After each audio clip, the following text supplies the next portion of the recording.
shop. Hey guys, welcome back. It's time for What's in the Shop. Sorry again, I've been a little slow. Things have been going on around here in the shop. Been really busy. I know I've been saying that a couple times, but it's true. And as you know, every episode on What's in the Shop, we like to talk about things that we have in the shop. But today, it's different. It's not only what's in the shop, but who is in the shop. And I'm talking about Mr. Rick Shlosser. Let me tell you briefly about Rick. Without giving too much away at the beginning, basically any self-respecting record or music collector has something by Rick in their collection. And if not, I guarantee you, if you listen to the radio longer than 15 minutes, 20 minutes, you will probably hear something that Rick has played on.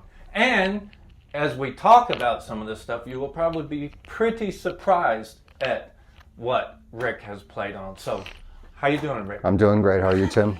I'm awesome. So, thanks for coming in. Oh, thank you for inviting me. Yes, and everybody should know, maybe not, Rick actually just popped by one day and stuck his head in. Yeah, I was walking by and I saw a record shop, actual vinyl. I was shocked. Yeah, good for you for doing that. And it was great because, of course, Rick popped his head in and took a look around, made a couple comments about some of the records that were on view, but it caught his attention, and so that started a dialogue with what is going on here and everything. And the main thing that was the catalyst for Rick was Van Morrison. Yes, Van the curmudgeon. Yes, I want to get to that in a second.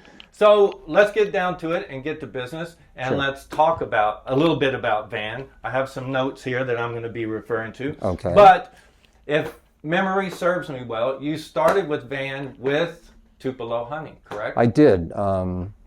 Actually, I was living on the East Coast in Boston. Excuse me. And I listened a whole lot to Astral Weeks, probably my favorite record by him. And especially Richard Davis playing upright bass. But I mean, Van's poetry on that record is genius. I mean, he's a genius. There's no doubt in my mind. And he taught me a lot about music. He taught me how to play a song. He taught me dynamics. But anyway, I'm on the East Coast, and I was working with a band managed by Bill Graham, and they were out in New York City. It was called Rig. They were on Capitol. Rig. And the band split up, as most bands do, and they all pretty much moved to the West Coast. And they actually found a job for me on the West Coast with a band called Lamb, which was a Warner Brothers act, and we were the first act to play on the last days of the Fillmore East. But anyway, the keyboard player is a roundabout way to get to Van. The keyboard player in Lamb somehow got a hold of Van's number and said to me, because he knew I loved Van, he said, you know, Van Morrison's looking for a drummer. So he gave me the number. I called the number. Van answered, which would never happen today. That had to be weird, huh?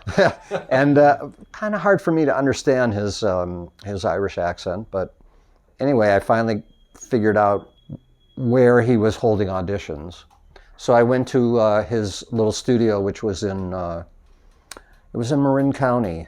I go into the studio setup, and in comes, I think it was Ronnie Montrose and Bill Church, who then formed Montrose later on. But anyway, they were pretty much rockers, which Van wasn't crazy about, but we started rehearsing, and he wanted to see what I knew. But unfortunately, he was lying on his couch, just lying on his couch with a microphone going, he'd say, hey, do you know Into the Mystic? And I'd go, oh, I love that song. And he'd 3, 4, and we'd start playing it.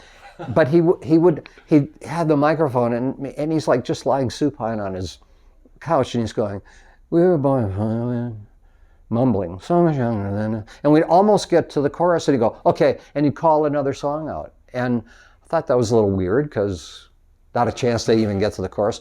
We did that about 10 times, and then he said, okay, you know, let's rehearse again tomorrow. And I'm thinking, this is not a rehearsal. I mean, so the next day he did the same thing. Never got through a song, never felt like I was really auditioning. I couldn't figure out what was going on. After the second rehearsal, went out with Bill and Ronnie, had a drink or a beer somewhere, and I said, "What's going on?" They said, "We don't know. You know, he said we're hired, but we don't know what's going on." So the next day, the same thing happened, and it was almost painful, because here this guy that I love calling out songs that I love and never ever getting past a chorus. So I'm thinking, I think I don't want to do this, you know, even though I did want to do it, but not like that. So he, in the middle of the rehearsal, doing the same, all of a sudden he looked at us and he said, "Hey, do you guys know Hound Dog?" Well, yeah, we know Hound Dog. And he sat up and he goes, "Yeah, nothing but a hound." And he jumped off the couch, started rolling around on the floor, just the four of us in the studio, singing Hound Dog, whereupon every song he could think of lyrics that wasn't his song, he started singing. Just throw it at it. So I guess he was so tired of his songs, and I understand that, as after, working with him for a while, we'd be playing a gig and people would be yelling, "Brown-Eyed Girl, Gloria," and he'd turn to the band and go, "Oh, let's play Misty." He just hated those songs, didn't want to play them, but I had the gig. So we started rehearsing some songs, and it turned out to be the Tupelo Honey record. And how old were you at this time? Let's see, 70. I was 25 years old, about 25. When you were talking about him rolling around on the couch, or laying on the couch, Yeah. I'm assuming he was clothed, not like in his bathrobe. No, or dirty he was, yeah, underpants or anything. right. Yeah. But when he would be singing or anything, when you were doing the multiple auditions, Yeah. did he ever look at y'all?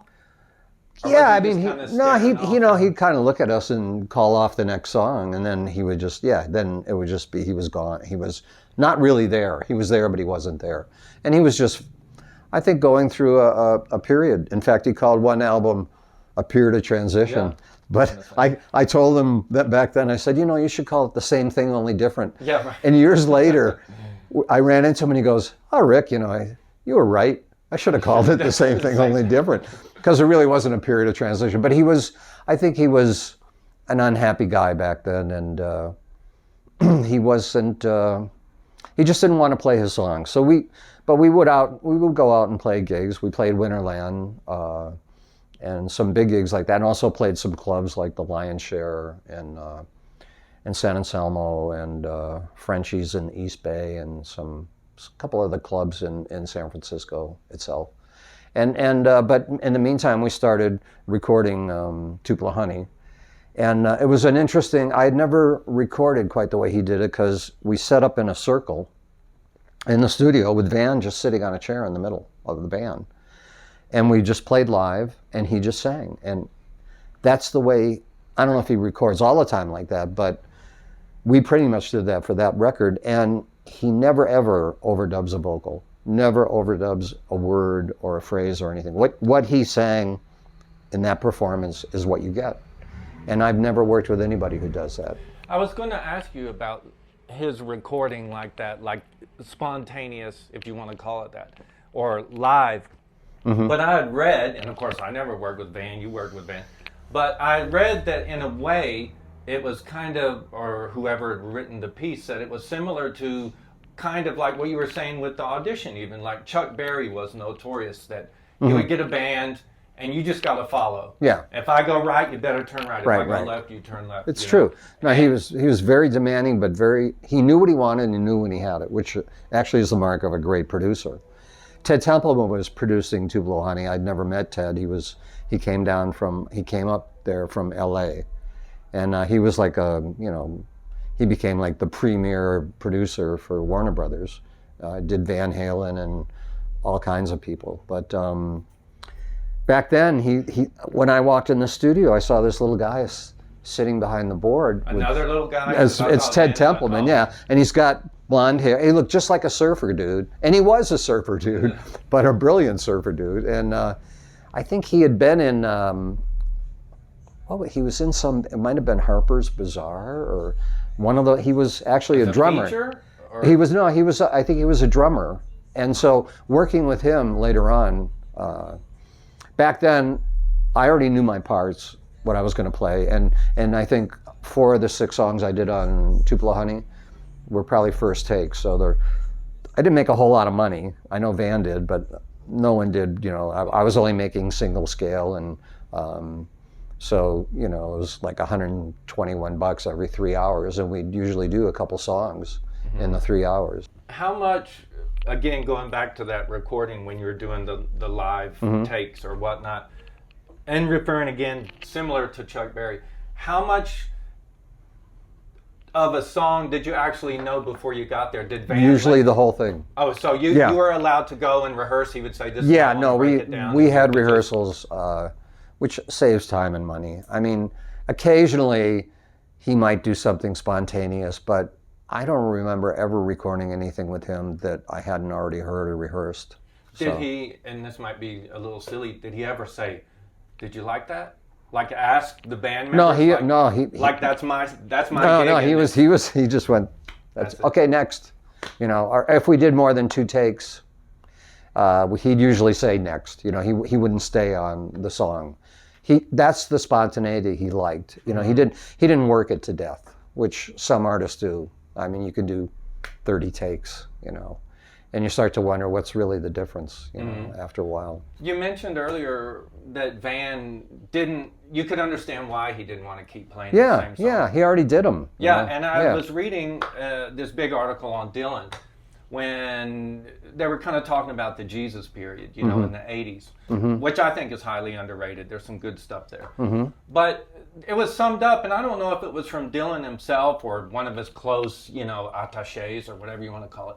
But they had said, like, even when he went electric, even more so, like in the mid-'70s, maybe at street legal time, they just said he was just tired of being Dylan, the protest guy. Yeah. And he was getting flack for like, so what if I want to bring in backup singers, or if I want to try this or that? And they were saying kind of, I guess, the same thing. I think let's mix it up and see. Exactly. I think an artist, you have to be not only willing to change, but ready to change and do it often. I think reinventing yourself as an artist is an imperative. You know, I mean, it's true. You can sort of. I mean, I worked for 4 years on the road with James Taylor, and when you learn one of his songs, you learn the song the way usually it was done, and you learn the parts of the song that someone else had played, which fill in someone else's shoes. Yeah, I never really. That got a little boring, but it was, for the most part, when I went in the studio, I had a chance with the band situation to rehearse. Now, doing just studio work, you just went in and got a chart and you just played that chart. You never had a chance to take it home and woodshed or trying to figure, you know, it was just, here it is, play. And that's what they paid you for, you know, was being able to do that. Did you get to play with Van live? Or was it only I did quite a few shows with him. I was only really with him, I don't even think 2 years. Okay. But we did play a song. We played Winterland for 5,000 people. I think it was maybe 71. And I think it was 2 nights, and the first night was just wonderful. The second night felt like it was going to be historical, but Van wanted to drink, and they didn't want him to have a drink. So there was no booze backstage, and Van decided he was going to go find something to drink, and he was playing an Ovation, which is sort of an electric acoustic, and he put it down in front of his amplifier to go get a drink, and it started feeding back. So he put it down, feedback, down, feedback, and finally, with a perplexed look on his face, he put his guitar back on, looked at me, and he went, "Blues in F," and he started playing an instrumental blues tune, and we did 6 in a row in front of 5,000 people. Wow. And he walked off stage, and I heard 5,000 people boo us. Oh. That was not so much a good feeling. Momentous. Yeah, and I thought, I was going, my God, this is horrible. And Taj Mahal was opening for us, and he was going, Van, you got to go out there and give him something. So we went back out and played one of his songs, and everybody went nuts, and then he left again. And I'm thinking, you know, how many times can you do that before people aren't going to go to your shows? But he even got bigger after that. I don't know why. Hey, what the heck? You jumped ahead of what I was going to get to, which, by the way, this is Tupelo Honey. Yeah, trying to remember what songs I played on. Wild Night, Straight to Your Heart, You're My Woman, I Want to Rue You, and Moonshine Whiskey. All good. Yeah, it was fun. In fact, some of those very songs were mentioned in articles and or reviews. But you touched base about this earlier, and I don't know if you guys, well, you'll be able to see when this is all finished, but this is a picture of Van, and I guess that's Janet Planet, It right? is, yeah. All right, and this is somewhere... That's probably this is Marin still County. East, oh, this is in Marin County. Yeah. All right. What's funny, because you alluded to, and everybody, well, Van has that reputation of being somewhat of a crotchety old He can be. fart, Yeah. you know. But on the album that preceded Tupelo Honey, which came out in 1971, was his band and the Street Choir. Yeah. And it's kind of funny because what you had said, I guess this is before his reputation as being a crotchety old man developed, but Janet Planet wrote inside of the record, "Look at the photographs and marvel the good feeling that radiates from him now." Yeah. So I was going to say, when you obviously when you were telling the story earlier, when you met Van and he's laying on the couch, I mean, did he really have good vibes? Was it all bucolic, like people like to say, that his life there in Marin County? I think like the rest of us. I mean, he had good days and bad days, really. I know he always had this love-hate relationship with the music business. He hated it because they sort of told him what to do when he had to get an album done, blah blah blah, and the whole management thing and the money thing. I think for him was, it's like an artist being being a business manager is like it's like a doctor operating on himself or something. It just doesn't. There are a handful of musicians who can do that, and it doesn't conflict with the creative part of it. And I think he found himself at times trying to find a manager, trying to get things done, taking care of business that he didn't want to do, and I think that probably bothered him a lot. And I can't blame him. I would hate to do that. There's a similarity about this, which I'm curious about, and we can get to later, but Van had moved from the East Coast to the West Coast. And I mean, in a very real chance, that's kind of what opened the door for you, because he had to, exactly, you know, pick a whole new band to start playing with or whatever. Yeah. And speaking of guys that you mentioned earlier, band members, Wild Night, isn't that the first song on the record? Yeah. Yeah. It's considered, I think so, and I think a lot of people do, like a classic Van single, you know? True. And actually I'm surprised when I was reading up more about this, that no doubt about it, like Astral Weeks is on everybody's, you know what I mean? Yeah, if you want to be on a desert island, that's one of the 5 records. Yeah, exactly. Yeah. One of the, 500 greatest and this, that, and the other. I'm kind of surprised this isn't, because it's still, even though it may not carry that weight, it's still considered by everybody who loves Van like a classic, you know? Yeah. And that track that leads off the Wild Night, according to rock and roll lore, Ronnie Montrose was supposedly just kind of goofing with the intro before that started. Do you know anything about that? And no, he wasn't goofing. It was, I think that was one of the, I think Van played him that song and he came up with that riff, which I think got him the gig. And it was, you know, if you listen to some previous Van tunes, I'm trying to think of the names, but he did with his band and Street Choir. There was a Blue Money? No, but there's been a couple of his songs have had really interesting, iconic guitar riffs to start off, and there were a couple others, and that happened to be one also. And Ronnie was great at that. I mean, he was a wonderful player. I mean, I even ended up doing a Montrose record with him. Post long after Van. This was like, But since you mentioned Ronnie and you mentioned the Ovation thing like that, is Van pretty apt on guitar, or is he more constructed on piano? He actually, it's interesting. He's not a bad piano player. He's not a bad rhythm guitar player, and he's a pretty good saxophone player. And if you listen to his phrasing, it's very similar to a saxophone player's phrasing, which is interesting. Oh, that is. And when he plays saxophone, it's kind of like what he would sing, you know. These guys that you met, and I don't know the full band and whatnot, but obviously when you met Van, was that the first time you met Ted Templeman and Ronnie Montrose as well? Ronnie was there at the original rehearsals. Ted didn't come in until we went in the studio to work. And while we were working things out, a keyboard player named Mark Jordan, Mark T. Jordan came. He drove from Philadelphia to Marin County specifically to audition with Van, and he was like the perfect keyboard player. I mean, he's gone on to do tremendous amount of work with everybody. He lives in Nashville, and he's just a wonderful man and keyboard player. So once we got that together, and Jack Schroer was kept on from his band and street choir, and I think we hired a couple different saxophone players. So we usually had 2 horns, guitar, bass, drums, piano was usually the band. And but yeah, I mean, all of it, the whole thing coalesced, you know, at his new home in Marin County. And he had this cool little studio. It wasn't really big, but it was interesting. It was like tuck and roll red velvet. Oh, nice. The wall. I mean, you walked in, it was like you were inside a pillow or something. So and it was almost like a bordello kind of thing at the same time, you know.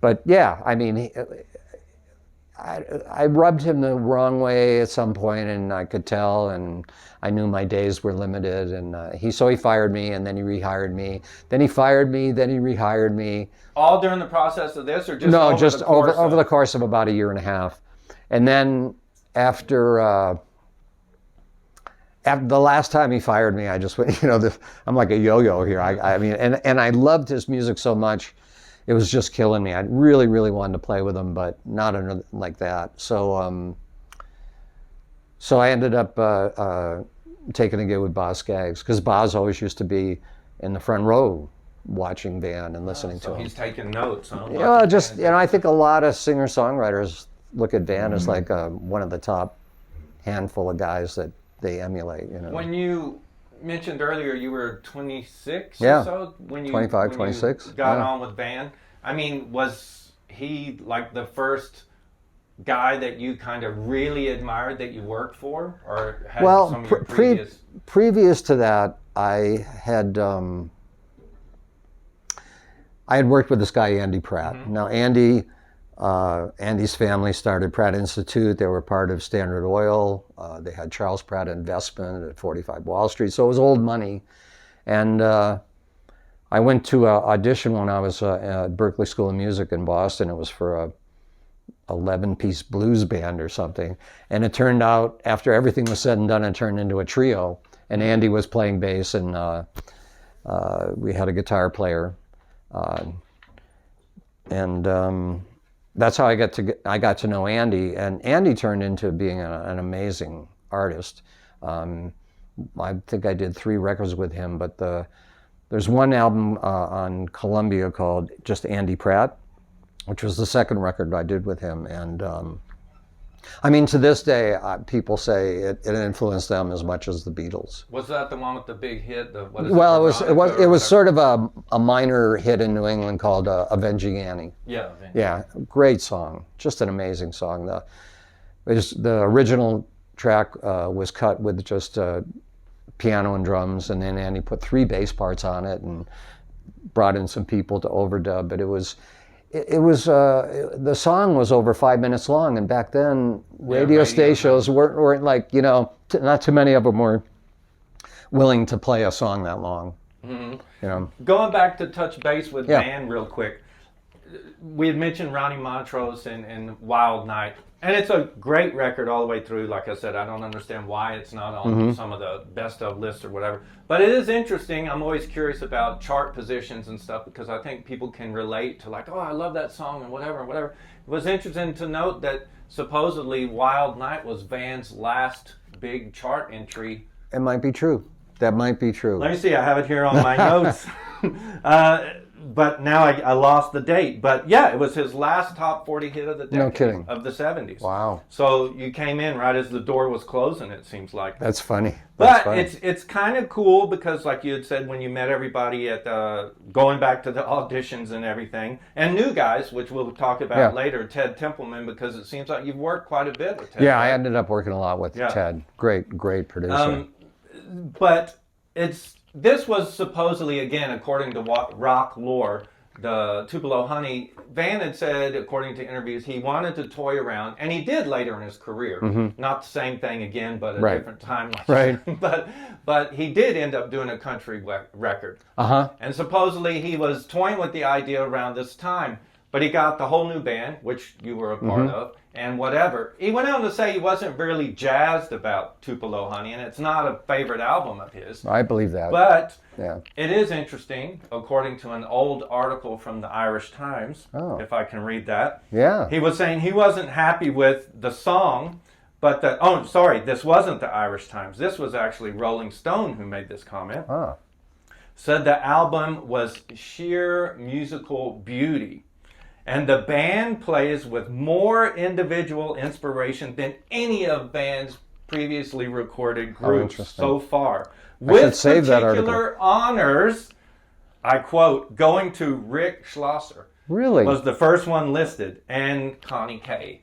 Wow. So, the drummer from Modern Jazz Quartet, who played on Astro Weeks. Oh, really? Yeah. And I have some modern jazz over there. And the jazz section. Great drummer. So, had you... No, I never heard that? I had never read that. Yeah, so they called you out, and you were the first one in the list of musicians, so that's pretty awesome. Huh? You know, an interesting fact about Wild Night is that the original song was probably over a minute long, maybe close to a minute longer. There was a midsection that was cut out, and it was dynamically, he brought the band down, and we were really kind of playing underneath him, and he was, and I just heard for the first time, I thought that had ended up on the cutting room floor. Well, if you go online, you can find Wild Night, the original version, without that middle section gone. And it's pretty interesting. It wasn't put out on the... No. The See, I always thought what they should have done was put that on the album and had the single, the shortened version,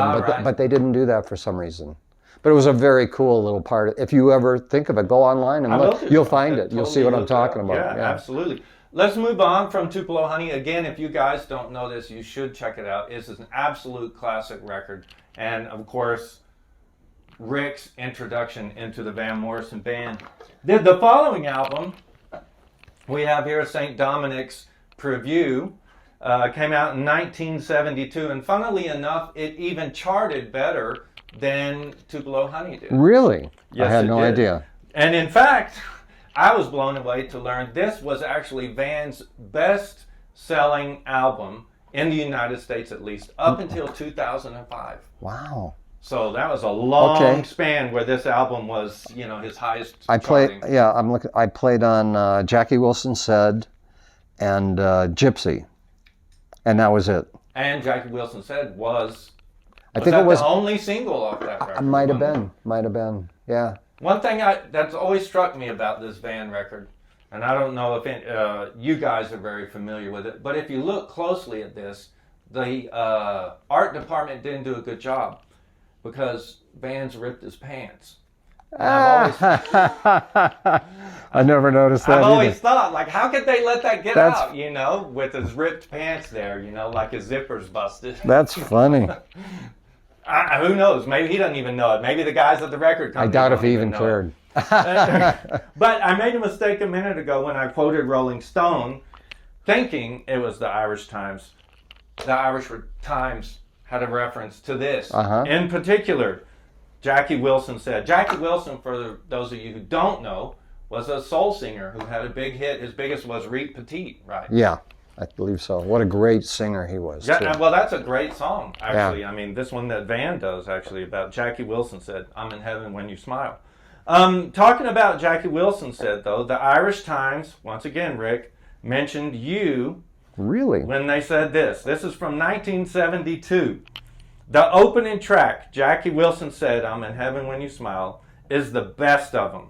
with an integration of voice and instruments which is the tightest that Van Morrison has ever achieved. They kind of said that about the last record, Rolling Right, Stone, right. huh? They ran out of, superlatives. Yeah, right. Borne along on the polished, upbeat drumming of Rick Shlosser. Wow. And the saxes of Jack Schroer, yeah. Yeah. And Boots Houston. Yeah. That's a good kind of bluesy, Name. jazzy Yeah. name, right? Isn't What did it? Boots Houston do? He was either trumpet or sax, I think. Huh? I'm pretty sure. And they mentioned Doug Messenger. Yeah, guitar Built player. up to an elegantly funky sound which is irresistible. Well, I remember doing that track. I think we did that at Pacific High Studios, which also we did a live studio recording that you can find online. It's just called Pacific High recording of Van Morrison. But when we did, I remember pulled up to the studio, and Bill Church had an old car that had a huge back seat, and he had a huge bass bottom in it. And he said to me, "Rick, would you mind helping me get this out?" And I said, no problem. And I bent over, and it was hard to get it out, right? So I got up, and as I bent over and I pulled, I felt something go. And I remember doing that record, that song, in pain. I mean, I really messed my back. It took weeks for it to go away. But, I love the song. The show must go on. The show must go on. And it's too late to stop now, as he always says. But truthfully, Jackie Wilson said another thing about that song, which was interesting, was years later, 2000, I did a tour with Mickey Hart. It was called Mickey Hart Band. Before that, it was Planet Drum. But he wrote a book about how music can be punctuated with certain instruments, and of course drums. He was a drummer, so he mentioned Jackie Wilson said in that. And he mentioned my name long before I met him, and he said, if you listen, when it makes my heart go boom, boom, boom, I just went on the floor top. I mean, it was the simplest thing. It was like the song called for it, so I just did it. But Mickey picked that as an example of drumming punctuating vocals. But when you said you just did it, when you were rehearsing it and stuff, did you just do it then, or only when you were recording? I actually can't remember. I might have been doing it all along. That's quite possible. And do you remember, was it the same kind of like with Tupelo Honey, where most of these songs just like second, third take? Oh yeah, always. Live, still always. recording in a circle? Yeah, always. Yeah. Awesome.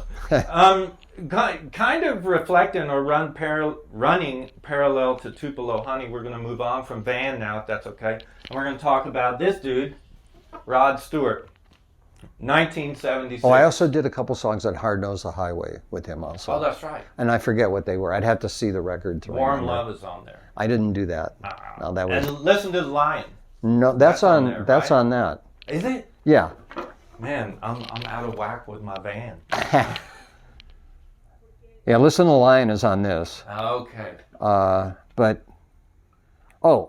Snow in San Anselmo.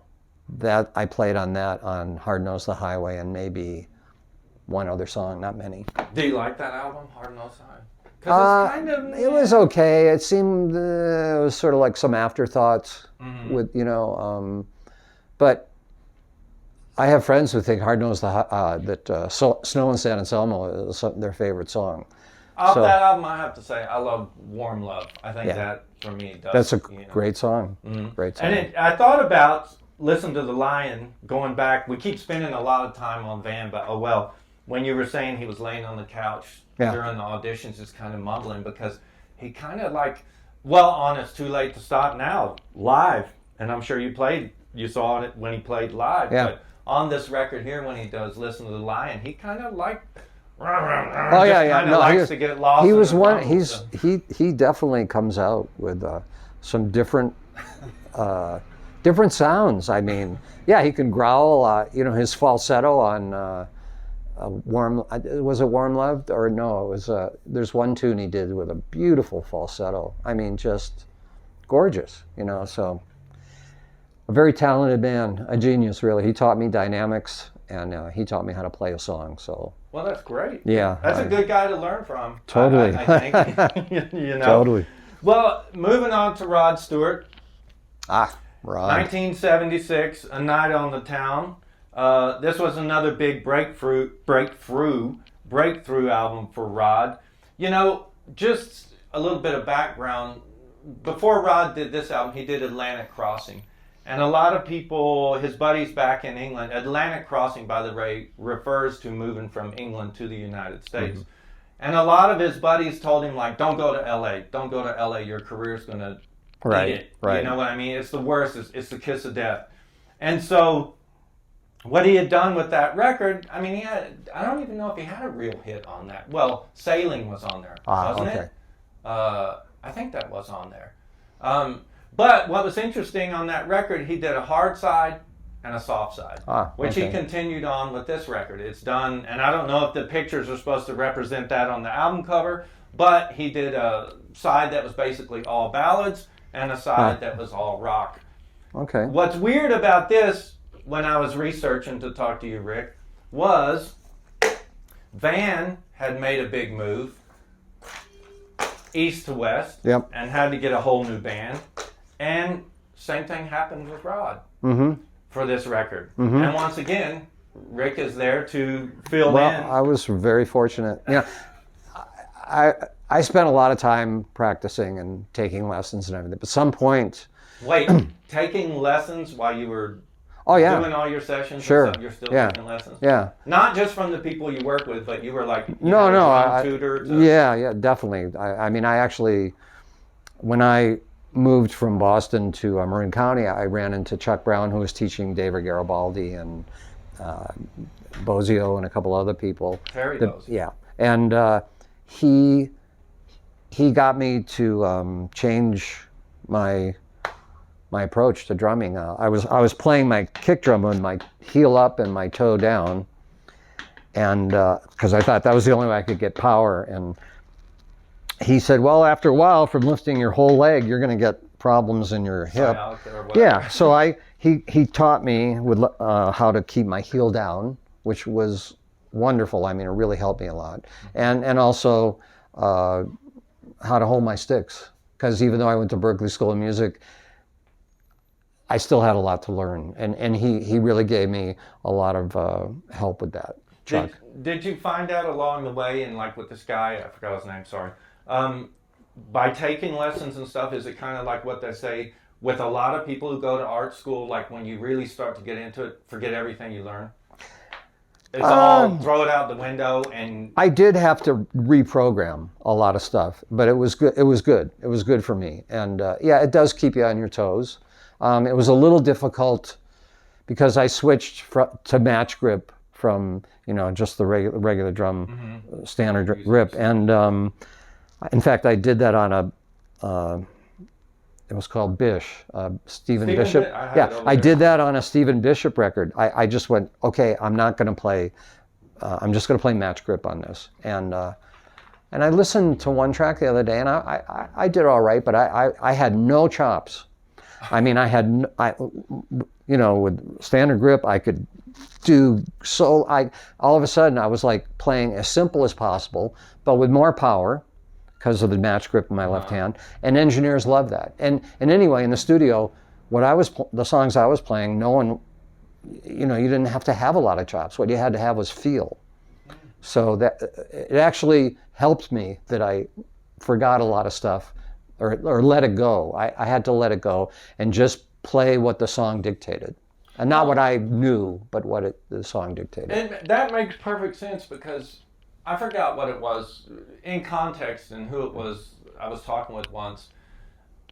And I don't even remember who it was we were talking about. But it was a great point. Or it may have been the artist himself was saying that the fact that you screw up, like when you're playing live, it's not about the technical aspect. You know what I mean? And like you said, it's the feel, it's the vibe and whatever. Because when the audience is there watching it and they're caught in the moment, do you think they're going to know if you hit the F sharp instead of, you know what I mean? Some people might, but it really doesn't matter. Yeah, but those people you don't want at your party anyway, right? I mean, it's like, come on. So it's like they're going to remember the whole moment. Right. Unless it's an awful, just horrid foul up, you know, where you totally throw the song away. Of course, but I would always agree with, I do agree with that. Like, it's the feeling, it's the passion. Absolutely, absolutely. That's what gets across, and that's what the people want to hear. Right, and that's why Ringo was a genius. Played the simplest thing that made those songs work, and he came up with great parts. Which, by the way, I should have asked you earlier, and I never did. We didn't talk anything about your history. We just dove straight into records, but that's okay. But who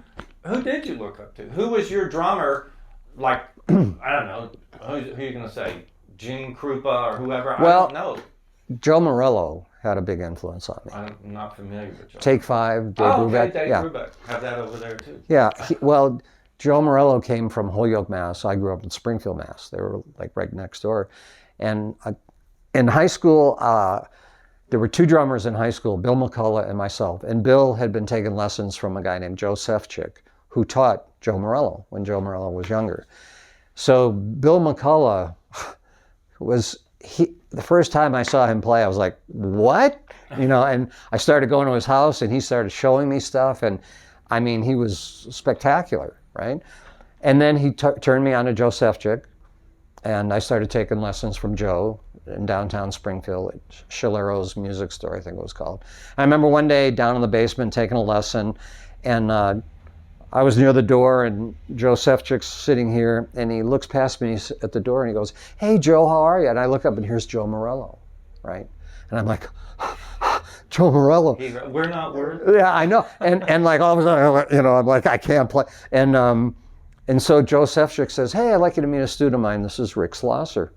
And I shook Joe Morello's hand. Well, I didn't look at his face. I looked at his hand because I thought maybe he has 6 fingers. I don't know. Maybe there's something here that Velcro I don't have, you yeah. know. But anyway, that was a funny moment for me. But I just couldn't believe that I was meeting this guy that, you know, I learned all of his parts.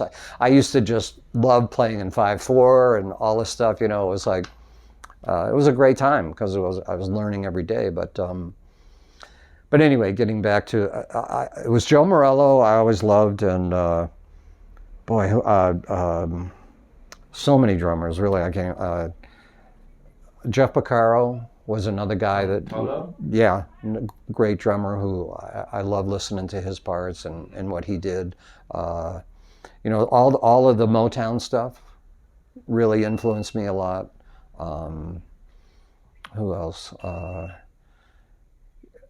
A lot of the R&B stuff, which I really gravitated towards for some reason, that kind of drumming for me, I just didn't get into jazz as much as I got into that. Yeah, jazz, I guess I really loved 2 and 4 and knowing where I was, and jazz seemed a little too amorphous at that point for me. So.